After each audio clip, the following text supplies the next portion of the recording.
Hey guys, welcome to my new studio. And today I have a classic for you this week that never seems to get old, especially this time of year. Before we get into it, make sure to hit that subscribe button and notification bell to help me keep this channel alive. Also, don't forget to leave any and all feedback in the comment section and smash that like button. Anyway, the classic on deck for today is A Christmas Carol, written almost 200 years ago and adapted almost that many times, 135 to be exact, including movies, TV, theater, cartoons, Muppets, and even a Honey Nut Cheerios ad from back in the early 90s.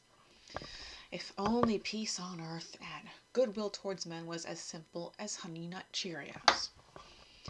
Anyway, since it will take forever to go over every last adaptation, I'm going with 12. Since 12 seems to be the magic number for Christmas, you know, the 12 Days of Christmas song, and all the ghosts showing up after 12 p.m. midnight, and today being December 12th, here we go.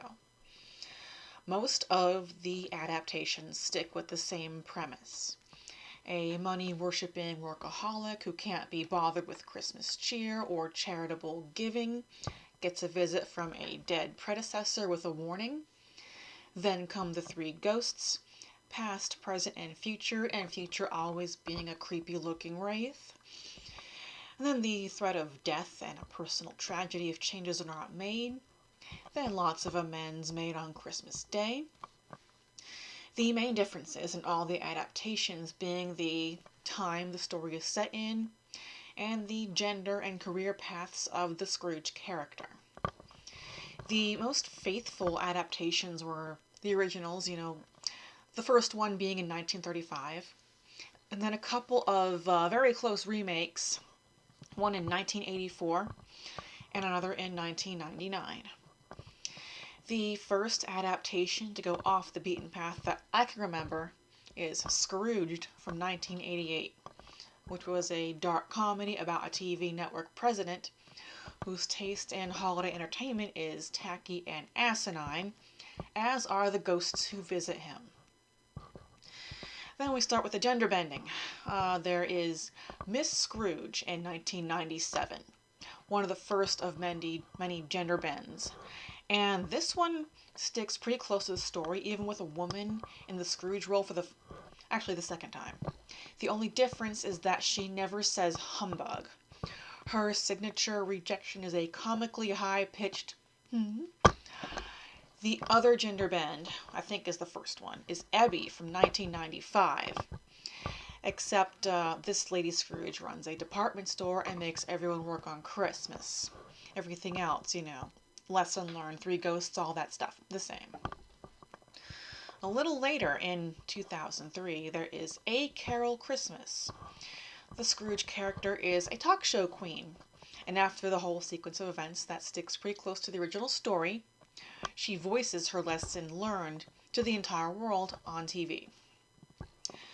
Then there's this one adaptation from 2012 that I found on Amazon that goes right back to its roots, with more of an emphasis on darkness and scary special effects.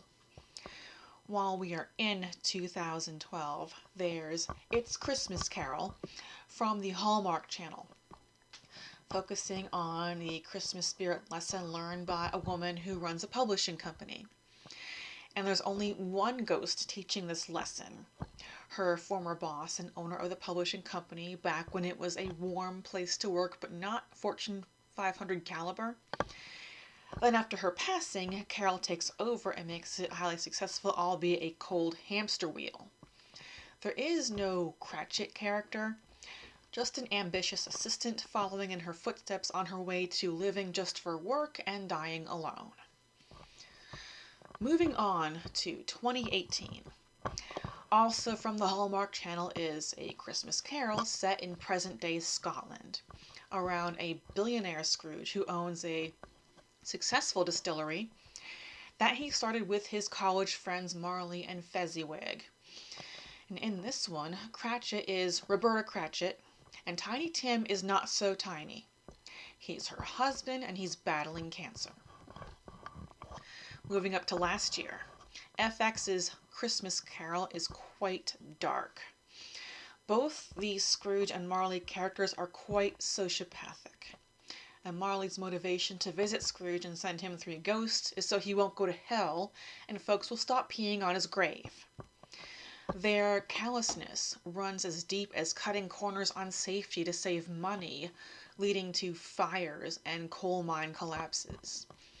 When Mary Cratchit goes to talk to Scrooge without her husband's knowledge about needing money for Tiny Tim's surgery, he lets her think he wants sex in exchange for money.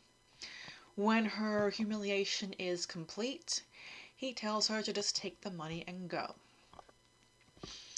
The last one I'll be covering is called Carol's Christmas. It's an indie film on Amazon that was released just this year. While it follows the premise, it leaves a lot out. It's only an hour long. The acting and storyline are weak. The lessons from the ghosts are weak. I mean, Christmas Past is just when her and her boyfriend broke up because she disappointed him for the last time. Christmas Present is an implication that an addict commits suicide and it's all Carol Scrooge's fault.